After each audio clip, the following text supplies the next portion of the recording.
que ça ne te plaît pas, la meilleure façon n'est pas de l'insulter. Tu peux le contredire dans la bonne manière, dans le respect, mais sans l'insulter. Nous voulons que la vie change, changeons aussi de mentalité. On a une très mauvaise mentalité. On ne se respecte plus, on ne respecte plus les murs des gens. On ne respecte même pas les gens, on ne respecte pas leur façon. On veut que les gens on veut que les gens soient comme. Parce que en fait, je vois souvent les reproches de certaines personnes. Lui, il veut te reprocher. Ce qui te reproche, lui-même, il fait ça. Il te dit que tu es si, mais lui-même dans le commentaire, dans le post, il est pire que ce qu'il te reproche. Si vous voulez que les gens fournissent des efforts, changez de mentalité, changez de façon de faire. Ce que j'ai retenu dans le meeting de M. Maurice Kamto le week-end passé, je n'ai pas été à l'école. Hein. Ce sont mes enfants qui ont fait les études. Parce que j'ai les enfants qui ont les masters. Moi, je n'ai pas été à l'école. J'ai soutenu, j'ai donné une éducation valeureuse à mes enfants. Je les ai demandé d'aller à l'école. Je les ai demandé de travailler pour leur avenir. Moi-même, je n'étais pas à l'école. Donc, mais j'étais quand même à l'école. Je sais lire, je sais écrire. J'ai appris, lorsque la dame Zomobem me clashait, elle disait que j'étais analphabète. Donc, quand j'allais à l'école, on nous expliquait que les analphabètes, c'était des personnes qui ne savaient pas lire ni écrire. Mais moi, je ne suis pas une analphabète. Je ne suis pas une analphabète. Les analphabètes dans le dictionnaire nous expliquent. Attendez, je veux regarder. Je ne pars pas loin. Attendez, je veux regarder. Mais elle a toujours...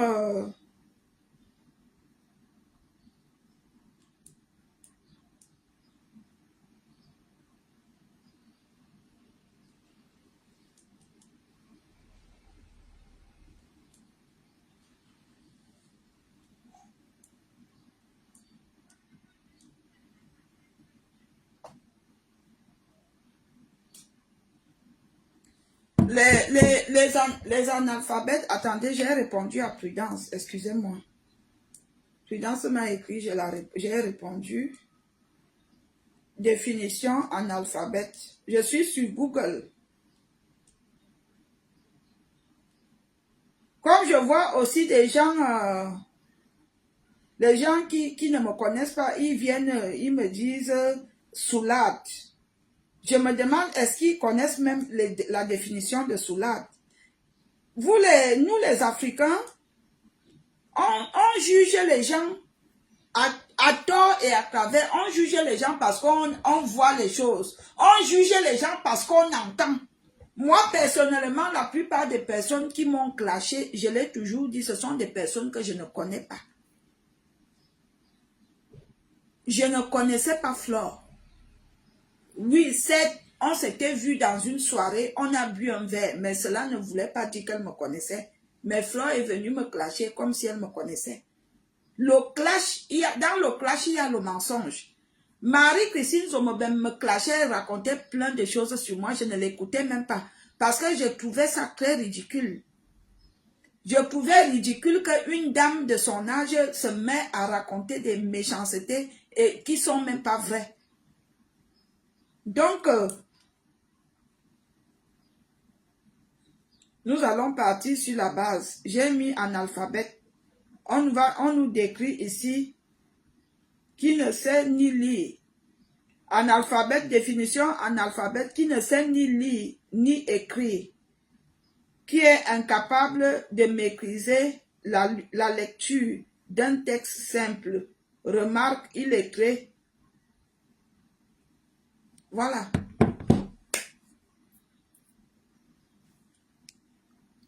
C'est bien écrit, hein? Quand vous allez sur Google, Google nous donne toutes les informations. Analphabète est l'incapacité de lire, écrire, comprendre un texte, phrase et compter, le plus souvent par manque d'apprentissage. Voilà.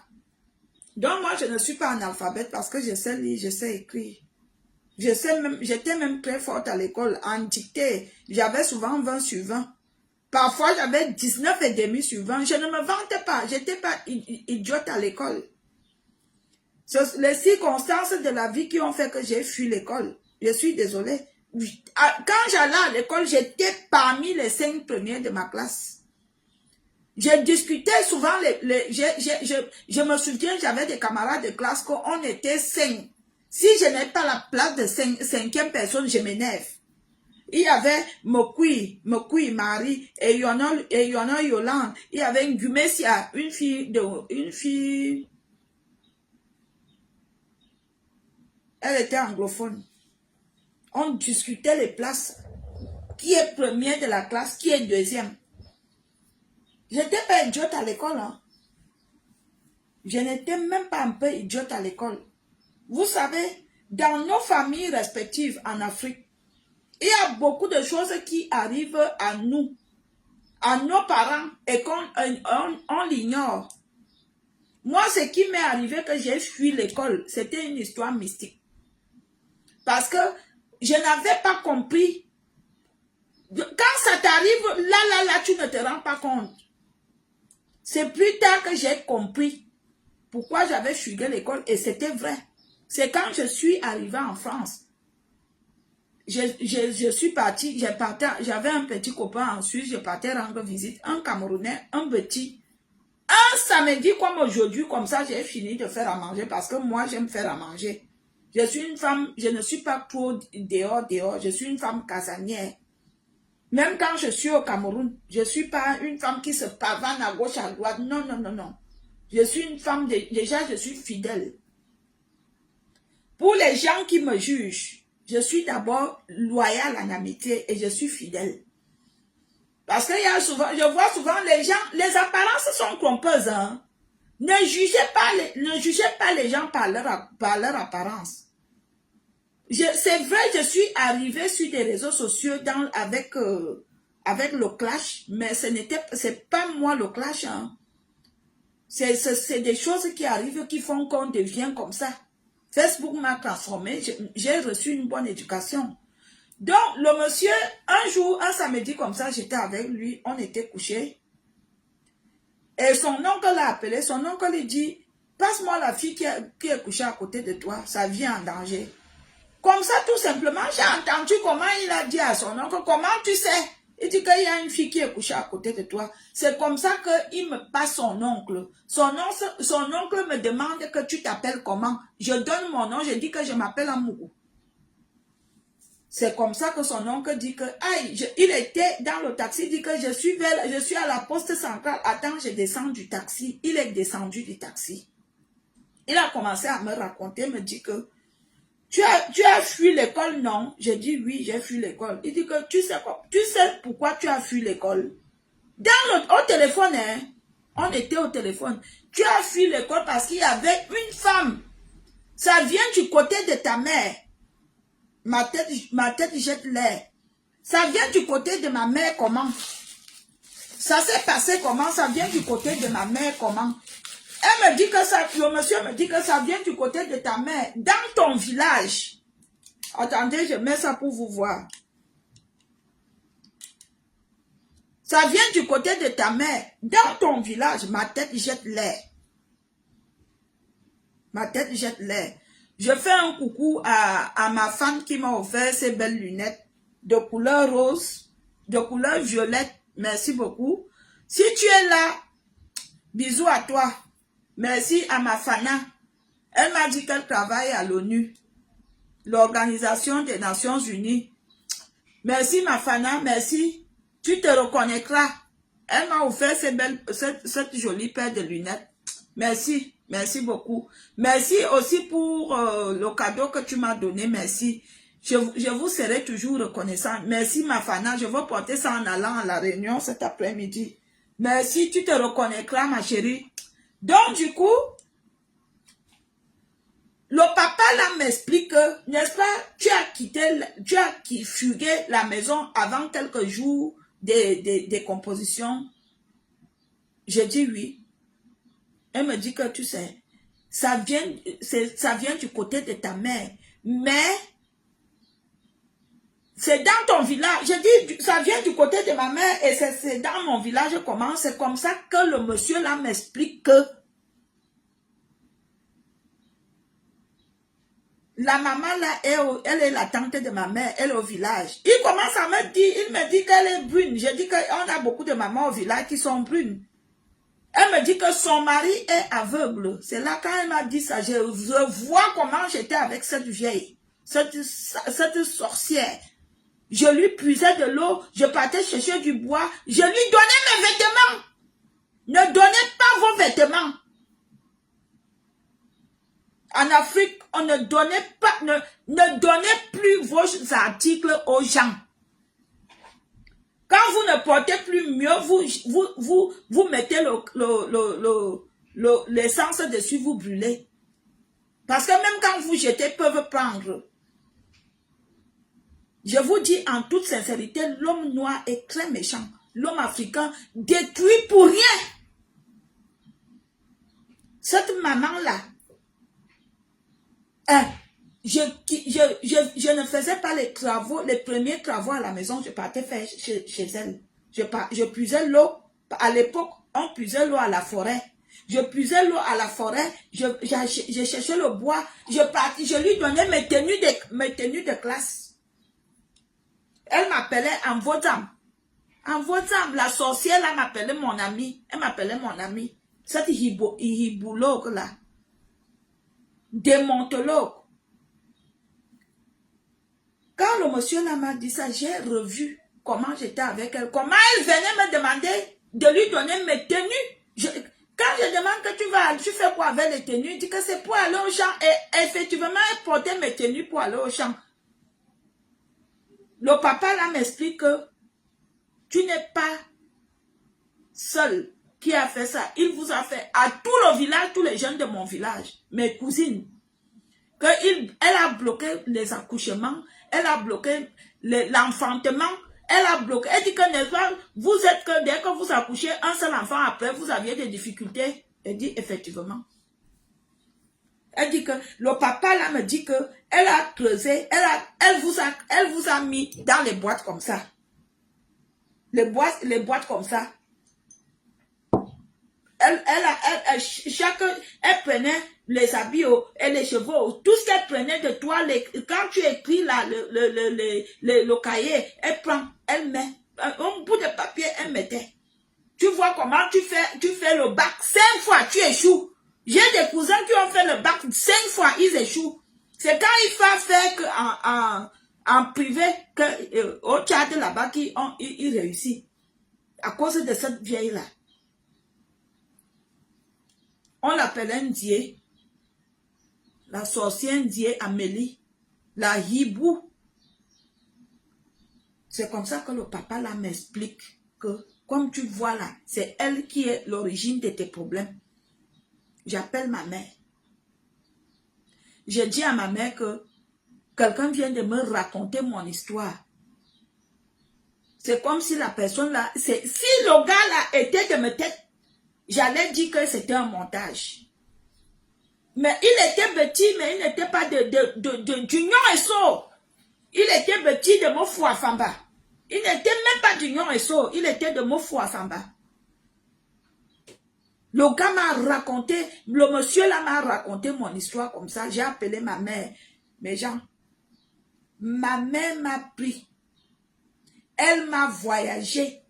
Oh, c'est comme ça que vous êtes. Quand vous arrivez en Europe, vous voulez toujours faire les mauvaises choses. Tu viens déjà avec ça dans ma famille. Moi, je suis chrétienne et je ne connais pas les choses de... Maman, elle m'a pris, elle m'a voyagé dans toute l'Afrique. Elle est revenue me déposer. Elle m'a lavé, j'étais même découragée. Une fois, je suis au Cameroun. Mon oncle vient me rendre visite et mon grand frère. Je leur raconte l'histoire. Je dis, un monsieur m'a raconté une histoire en Suisse. Comment les jeunes du village bouent au coin du feu de Mamantier. Mon oncle me dit que okay, quand tu vas revenir, comme tu es en cours ce jour, ton séjour est déjà fini. Quand tu reviendras, Et j'étais encore allé au Cameroun en décembre pour passer Noël. J'aimais aller au Cameroun. Hein. C'est à cause de la sorcellerie, des méchancetés, que j'ai arrêté d'aller au Cameroun.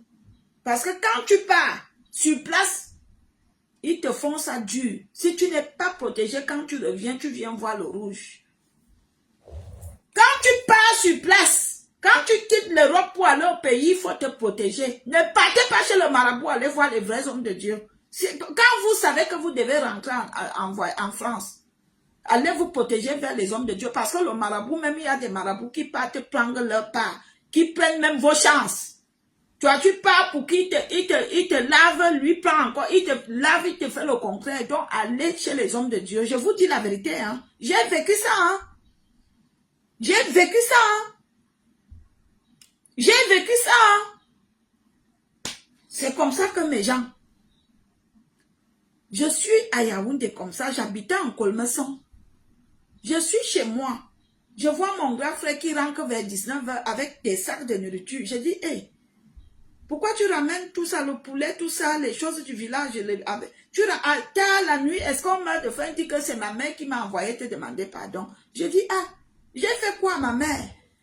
Elle me demande pardon, est-ce que je l'ai offensée? Je lui ai fait quoi? Elle me dit que ce que tu lui avais dit, je dis que j'avais dit quoi? Et c'est comme ça que mon frère me raconte que une cousine du village est tombée malade. Elle est partie, on l'a amenée chez un prêtre exorciste à me tête. Et c'est le prêtre exorciste qui a dit qu'il faut qu'on vienne au village. La chose là est plantée, c'est enterré dans une maison. C'est comme ça que quand le prêtre vient au village, mon oncle appelle les gens du village. Il me dit, il appelle mon frère, dit que tu sais que Valérie nous avait raconté ce qu'un monsieur lui avait dit. Si c'est vraiment ce qu'elle avait raconté, dorénavant, écoutons nos enfants quand ils nous racontent les choses, quand ils viennent se plaindre, écoutons nos enfants. Et effectivement, mes gens, comme le monsieur m'avait dit que la grand-mère avait creusé, elle avait mis les gens du village dans le haut coin du feu, elle avait creusé dans les petites boîtes comme ça. C'est comme ça que le prêtre, on a montré le coin du feu. C'est comme ça on a creusé. C'est comme ça on a sorti 59 boîtes cassables, petites flacons comme ça. 59. Vous imaginez 57 vies? 57 jeunes d'un village? C'est comme ça, c'est pour cela que ma mère avait envoyé mon frère me demander pardon. J'en ai voulu à ma mère. Je lui ai dit, vous les parents qui négligent lorsque leurs enfants leur font appel. Souvent, ton enfant ne te fait pas appel pour tuer ou pour aller chez le marabout. Parce qu'on a une catégorie de parents là en Afrique là. Déjà, comme si lui il est catholique, il ne faut pas que tu lui dises que tu vas chez un prophète. Parce que nos parents ancestrales là, ils combattent les églises. Si lui est protestant, il ne faut pas que tu ailles chez les catholiques. On a des parents comme ça. Moi, personnellement, j'ai des parents comme... Bon, mon père, en mourant, nous avait dit qu'on pouvait aller louer Dieu d'où on voulait. Mon père ne nous avait jamais interdit d'aller louer Dieu ailleurs. Et pourtant, on est des protestants. Mais il y a des familles que, si on entend que tu es catholique, tu es allé chez les protestants, c'est la guerre. Ah oui. Il y a des familles comme ça. J'ai dit à ma mère que, maman, ce n'est pas forcément pour que tu ailles chez le marabout. C'est forcément, tu peux aller voir même un prêtre, il prie même pour moi. Tu suis la prière. Elle me dit, ah, je ne peux pas, mes parents m'ont laissé chez les protestants, je ne peux pas faire ça. J'ai dit, maman, j'en ai voulu à ma mère, hein. Je sais que beaucoup d'entre vous, vous aviez les parents comme ça. Je voudrais dire aux parents, parce qu'il y a même ici en Europe, il y a des parents que quand ton enfant vient du dehors, vient te dire que maman, l'enfant t'appelle, tu dis fais là-bas. Alors que ton enfant veut te dire quelque chose de très important. Ne chassez pas vos enfants lorsque vos enfants vous appellent pour vous dire que maman, je suis sortie, quelque chose m'est arrivé, écoute très attentivement. Ma mère, si ma mère m'avait écouté, parce que la chose là était arrivée en 2005. Quand le monsieur là m'avait dit ça, c'était en 2005. Vous savez à quel moment on est venu déterrer la sorcellerie? On est venu déterrer en 2012. C'est en 2012 qu'on a découvert que la vieille sorcière là, avait enterré les vies des jeunes filles. Et pourtant, si ma mère avait pris ça au sérieux, peut-être que le pasteur ou le prophète serait venu déterrer ça depuis front. Si ma mère même m'avait écouté, si ma mère avait même appelé les gens du village pour leur dire que ma fille m'a dit que ma tante si a enterré quelque chose ici, chez un villageois, chez les gens du village, creusons, pour quand un enfant te dit, vous cherchez la vérité. J'en ai voulu à ma mère. J'en ai voulu à ma mère parce que c'est pas bien qu'on a une maman qui est idiote. Hein. Je peux dire que ma mère était est une femme idiote. Parce que à chaque fois que quelque chose m'arrive, j'étais encore naïve. Maintenant, je ne passe plus par elle quand les choses m'arrivent. Je suis désolée. Je ne passe plus par ma mère quand les choses m'arrivent. C'est comme ça que mon oncle au village appelle ma mère. Elle dit à ma mère que c'est ta fille qui passe à la télé. J'ai vu ça dans mes rêves. Mon oncle, hein, un oncle au village appelle ma mère passait pour aller à ma tête. Un oncle appelle, mon oncle là s'appelait Monsieur Arcance, père à son âme. Ceux qui connaissent ma tête de mon village, ils sauront de qui je parle, Monsieur Arcance. Mon oncle appelle Monsieur Arcance et dit à Monsieur Arcance que ta fille là, tu as une fille qui passe à la télé, on m'a montré ça dans les rêves, la fille là est en danger. Ma mère m'appelle et me dit que Monsieur Arcance a dit que tu es en danger. Je dis, en tant qu'une mère, tu crois que tu dois faire quoi? Mépris. Va voir les pasteurs. Elle me dit, ah, moi je ne peux pas faire ça. Je dis, mais tu es une maman idiote, je suis désolée. Tu es maman irresponsable. Tu ne protèges pas la vie des enfants. Il y a des parents qui ne protègent pas leurs enfants. Il y a beaucoup de parents qui ne protègent pas leurs enfants. Il y a beaucoup de parents qui négligent la souffrance de leurs enfants. Moi, si ma fille m'appelle, que maman, avant d'être même dit maman, elle a dit que oui, je suis toujours prête. Il faut protéger son enfant, il faut écouter son enfant. Attendez, je regarde le viande. Ah, on va bien manger là. Je veux que l'eau finisse, hein, les gens.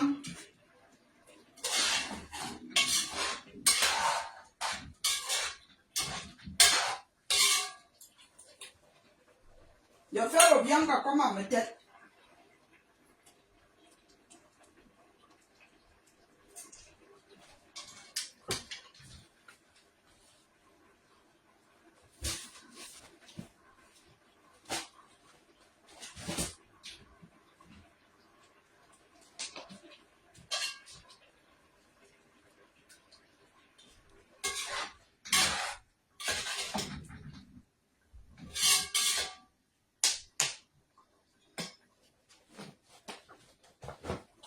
Le viande de ça, on va manger la viande de brousse, mes gens.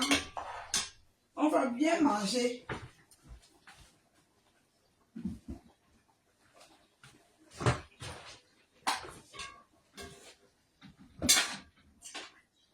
Je laisse encore au feu.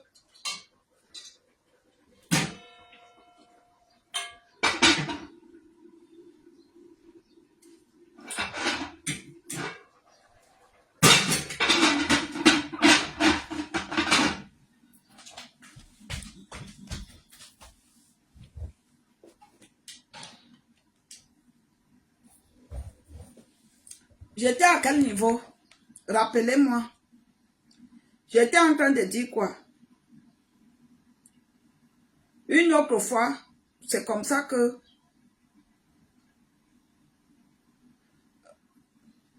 l'oncle appelle ma mère, dit que je suis en danger. Je suis couvert du sang de Jésus, hein, comme vous me voyez là. Je suis un enfant de Dieu. Hein.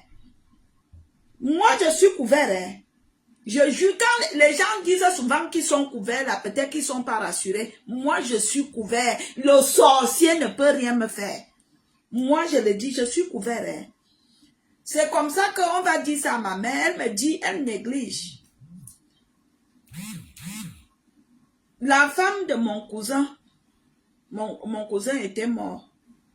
Et j'avais décidé de prendre sa femme en charge avec les enfants. Je m'étais même fâchée d'elle parce que je lui avais donné l'argent d'aller louer une maison. Je me suis occupée d'elle 2 ans. Elle n'a pas fait les choses comme j'avais demandé. J'étais même allée au Cameroun une fois pour être avec elle. J'étais un peu déçue de ses comportements. Elle avait prêté mon argent sans me demander à quelqu'un. Le jour que j'aurais, je lui ai dit que je veux mon argent. Elle me dit que j'ai prêté à quelqu'un, j'ai pissé sur moi.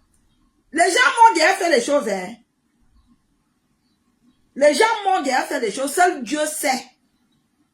Je lui donne mon argent pendant mon séjour, que garde-moi l'argent-ci. Chaque jour, je veux souvent changer, je veux souvent enlever un peu pendant mon séjour. Elle prend tout mon argent. Je lui avais donné 2000 € de garder. Elle prend tous mes 2000 €, elle donne à sa belle-sœur. Elle donne à sa belle-sœur. Quand un jour, j'ai eu une urgence, il me fallait de l'argent. Je dis que donne-moi l'argent. Elle dit que j'ai donné à Georgette. Je dis quoi? Tu as donné mon argent à quelqu'un? Ça m'avait déçu, ça m'avait blessé. J'ai dit, ok, quand je rentre en France, je coupe les ponts. J'ai coupé les ponts avec elle. C'est comme ça que j'ai coupé les ponts avec Henriette. J'ai coupé les ponts avec elle. Et à chaque fois que je lui envoyais l'argent pour me faire les courses, elle me faisait mal les courses. Je lui demandais, envoie-moi ça, elle faisait les courses. Au lieu de faire les courses comme je demande, elle coupait tout l'argent. Vous, les gens du pays, beaucoup d'entre vous, vous êtes malhonnêtes. Quand on vous demande de faire les courses, faites-le bien. Ta soeur te dit qu'achète-moi du poisson mbunga. Va acheter le vrai poisson, tu envoies ta soeur. C'est quand ta soeur va se rendre compte que tu as fait bien les courses qu'il va prendre une somme et t'envoyer. Vous êtes malhonnêtes pour rien alors que c'est vous qui perdez. C'est comme ça que ma belle-sœur là, sa fille partait souvent tomber à l'école. On parlait toujours des histoires mystiques. Et je lui dis qu'on fait comment? Elle me dit qu'il y a un prêtre aussi qui suit la fille. Je dis que continue à faire les recherches. Depuis que le prêtre suit l'enfant, il n'y a pas de changement. C'est comme ça qu'elle me dit qu'il y a un monsieur en fou, un anglophone, qui soigne les gens en fou. Je dis, mais si tu entends qu'on soigne l'enfant, vas-y, c'est pour le bien de ton enfant. C'est comme ça qu'elle arrive en fou. Chez le monsieur. Quand elle arrive en fou, dès qu'elle franchit la porte, le monsieur lui dit, Valérie Amour t'a envoyé ici, hein. Elle me met en danger. Elle m'a rappelé tout de suite. Alors, tu connais le monsieur? Je dis, quel monsieur? Il vient de prononcer ton nom. Je dis, je ne le connais pas. Il dit qu'il a prononcé Valérie Amour. Je dis, je ne le connais pas. Le monsieur, dès qu'elle a franchi la porte, le monsieur lui a dit que Valérie Amour, même qui t'a envoyé, elle me met en danger. C'est comme ça que ma belle-sœur m'a appelé tout de suite pour dire ça. Je lui ai dit que je ne connais pas. Je n'ai jamais été chez l'anglophone. Je ne le connais même pas. Et l'anglophone lui a dit pareil que le tonton avait dit à ma mère. Ça m'avait même mis en désaccord avec mes frères parce que quand je les ai fait savoir ça, ils ont dit, oh, toi tu viens toujours avec des histoires compliquées. J'avais fait 2 ans ou 3 ans sans parler avec mes frères, avec ma famille. Je les ai dit que c'est comme ça que vous êtes. Au lieu de trouver une solution, lorsque quelqu'un vient se plaindre, il y a des familles comme ça. Il y a des familles que lorsque l'autre a un problème, d'autres s'en foutent. C'est pas bien. Quand vous êtes une famille, les problèmes de l'autre doivent être vos problèmes. Les soucis de l'autre doivent être vos soucis. Vous ne devez pas être bien lorsqu'il n'y a que l'argent. Les familles par intérêt. Nos familles en Afrique. J'ai fait 2 ans, 3 ans avec mes frères. C'est même l'une des raisons aussi qui m'avait découragé de retourner au Cameroun. J'ai dit, c'est quoi ça? Toi, tu es là, tu te bats pour les gens. Lorsque tu as un problème, personne ne te vient au secours. La famille africaine, elle ne soutient pas. Elle ne soutient pas. Lorsque tu as l'argent là qui t'aime, lorsque tu n'as plus, on te fuit. Je me suis fâchée de mes frères. J'ai dit que non. Il ne faut pas m'abandonner. J'ai besoin de vous. Aidez-moi. Ça nous a créé les problèmes. Oh, toi, tu veux toujours, tu te voilà qui vient toujours avec les histoires de marabout. J'ai dit, c'est pas moi. C'est le monsieur qui a dit. Il a dit. Donc, je voudrais dire aux parents, il y a beaucoup de parents ici dehors, leur seule solution, c'est que tu as mangé les pizzas, tu as sorti les pizzas au frigo, tu as mangé les pizzas, tu as sorti les pizzas au frigo, tu vas au cinéma, et passe, ok. Il y a des parents, ils ne s'assoient pas avec leurs enfants pour leur même demander leur vie sentimentale, pour leur demander comment ils travaillent à l'école, pour leur demander même leur moralité. Moi, je me souviens, j'ai été déviergée jusqu'à ce que je suis tombée enceinte. La grossesse a eu 6 mois, ma mère n'était pas au courant. Parce que les parents de l'Afrique ne savent pas, ils ne vérifient. Leur seule éducation, c'est que, est-ce que tu as mangé? Est-ce que tu t'es lavé? On ne te parle pas de la sexualité et des maladies. L'éducation en Afrique. La seule chose qu'on te dit, hey, si tu me ramènes la grossesse ici, hein, ma cafouawa, il a besoin de me faire. Mais est-ce que tu m'as d'abord appris comment éviter la grossesse? Est-ce que tu m'as d'abord appris comment se comporter? Est-ce que tu sais même déjà si j'ai des règles? Est-ce que tu t'es renseigné si je vois déjà les règles? Apprends-moi même déjà, un parent doit faire quoi? Quand tu as une petite fille à 12 ans, parce qu'il y a des femmes à 12 ans, 13 ans, elles tombent déjà enceintes. Tu lui dis, écoute, si tu vois déjà les règles, le jour que tu vois les règles, viens me dire. Si tu as le sang qui coule en bas, viens me dire, parce que ça prouve que tu es déjà une femme qui voit déjà les règles, qui tombe déjà aussi enceinte. Il y a des parents, ils s'en foutent, ils ne savent même pas si l'enfant voit les règles, si l'enfant ne voit pas les règles. Il y a des enfants, leurs enfants sortent déjà avec les hommes depuis. Elle est là, elle ne connaît pas. Alors qu'il y a des gestes qui montrent quand l'enfant aime déjà les hommes, que la petite fille aime déjà les hommes. Il y a des parents, c'est-à-dire, ce n'est même pas leur souci de parler de la sexualité ou des maladies ou des risques de grossesse à leurs enfants. Que ça soit ici, ici même on parle à l'école encore. En Europe, ici on parle à l'école, mais au Cameroun, là c'est très compliqué. Les parents du Cameroun, que ce soit les mamans ou les papas, ils ne parlent pas de la sexualité à vos enfants. Évitez les grossesses précoces, évitez les maladies. Évitez même, dites même aux enfants que coucher à gauche, à droite, c'est pas bien. Tu vois les petites filles, quand tu vois les tests de fidélité, une seule petite fille, son téléphone, elle a au moins 4 gars. Et elle est fière, elle dit que j'ai 4 gars. À cause de manque d'éducation.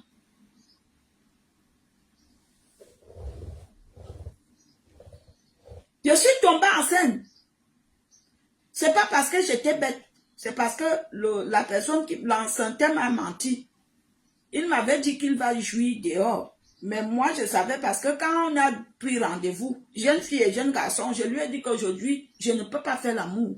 Et si je fais l'amour, ça doit être protégé. Si tu me pénètres sans préservatif, je veux tomber enceinte. Il m'a menti parce qu'il était mon aîné.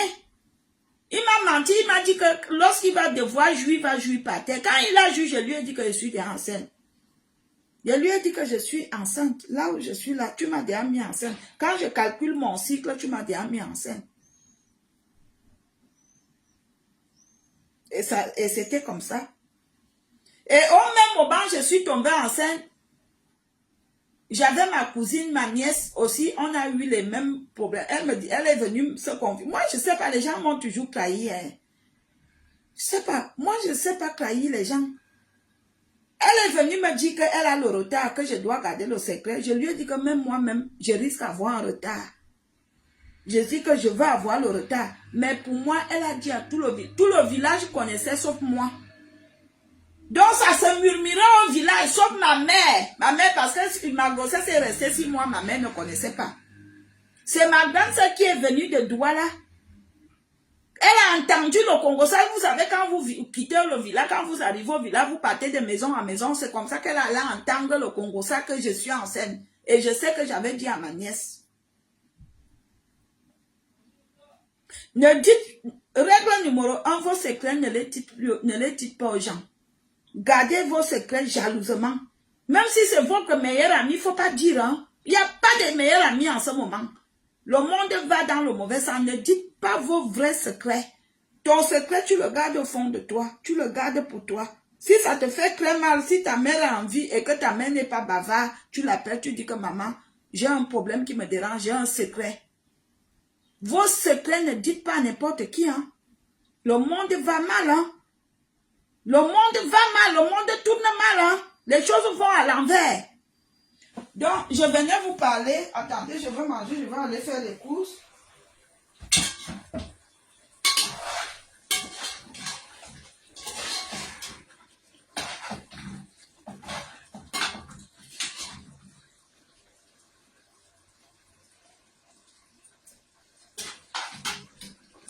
Je venais vous parler.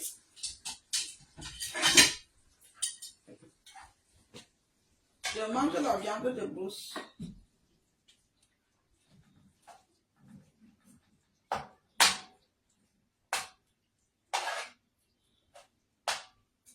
On appelle ça le porc épic.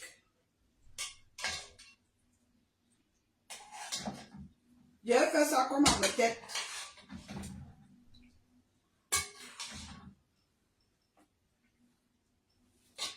J'ai fait ça comme en tête. Vous savez, en tête. Chez nous, en tête, on fait le porc épic. On fait la vipère. Voilà, la viande de brousse. Attendez, je vais vous montrer ça autrement. Vous voyez? La viande de brousse. Le porc épic. C'est ça que je mange.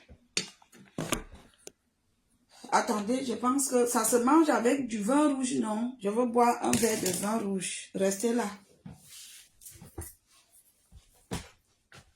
Restez là, ne partez pas.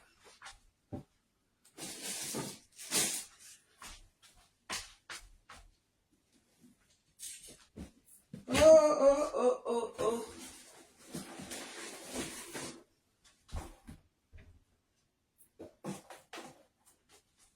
Attendez, attendez, ne partez pas.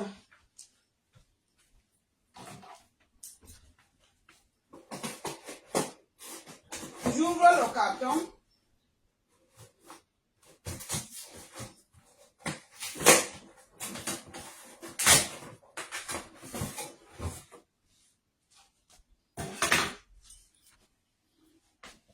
Voilà. Du Bordeaux. 2018.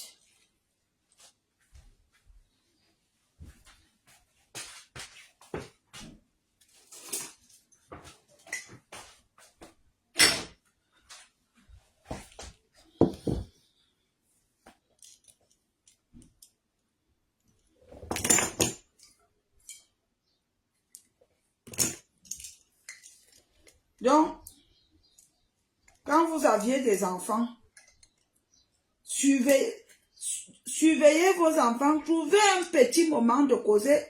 Ton enfant est comme ton mari. Si tu négliges ton mari, tu auras des problèmes plus tard. L'enfant de quelqu'un est comme son mari ou comme sa femme. Si tu négliges ta femme, tu auras des problèmes. Dans cette vie, on a des priorités. Ton enfant est ta priorité, c'est comme ton mari. Il y a des personnes qui négligent leurs enfants. Moi, je ne peux pas négliger mes enfants. Mes enfants ont toujours été ma priorité, je suis désolée. Quand je suis arrivée en aventure, je n'ai pas dormi. Hein. Moi, je me levais le matin comme ça, je commence à m'enrouler au sol devant le blanc. Je dis que je veux que mes enfants viennent me retrouver. Je ne dors pas. Et ils voyaient, je ne dormais pas. Il y a des parents, ils dorment bien, ils ronflent, ils dorment, ils s'en foutent que leurs enfants vivent. Ils ne s'inquiètent même pas de la situation de leurs enfants. C'est pour cela que beaucoup d'enfants se retrouvent en train de faire les mauvaises choses dehors. Parce que le parent, le père, la mère ne se soucient pas.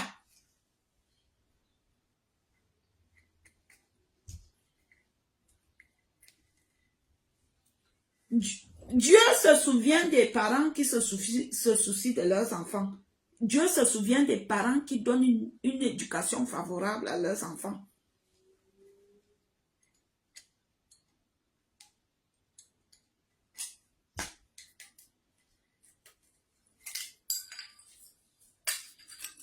Mais Jean, je veux bien manger.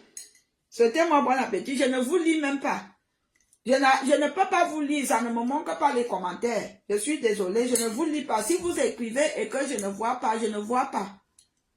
Je n'arrive pas à lire. Ça ne se voit pas. Je vais allumer l'autre téléphone.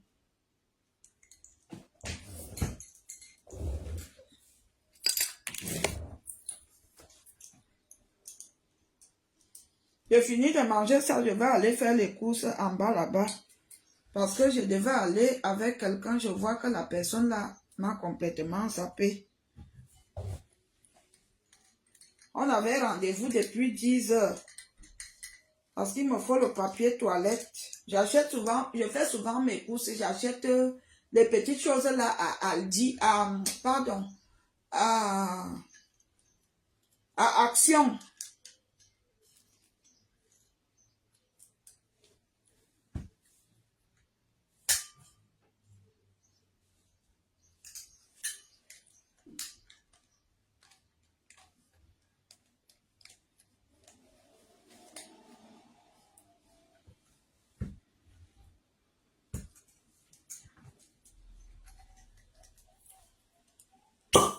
Voilà. Ça sent bon.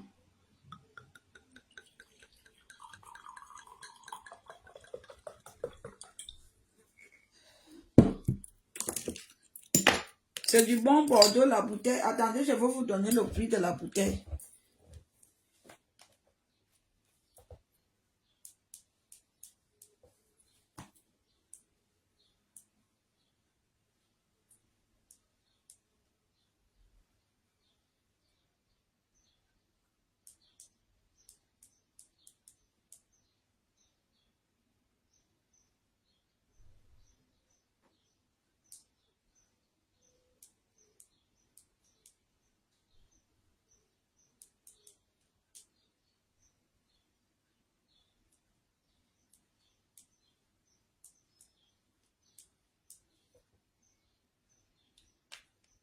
La bouteille là, elle est à 7 euros. C'est 7 euros. Celle que je bois là, 7 euros. Attends. Mais non.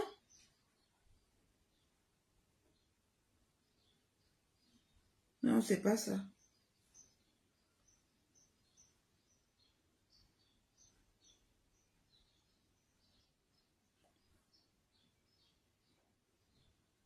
Elle a 7 euros. 7 euros combien? Elle a 7 euros 91. Celle-là. Elle a 7 euros. 7 euros 91.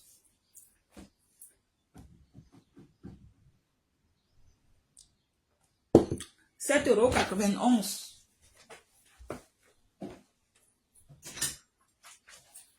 À peu près, 7 euros, c'est dans les 5 000, non? 4 500, 7 5 000.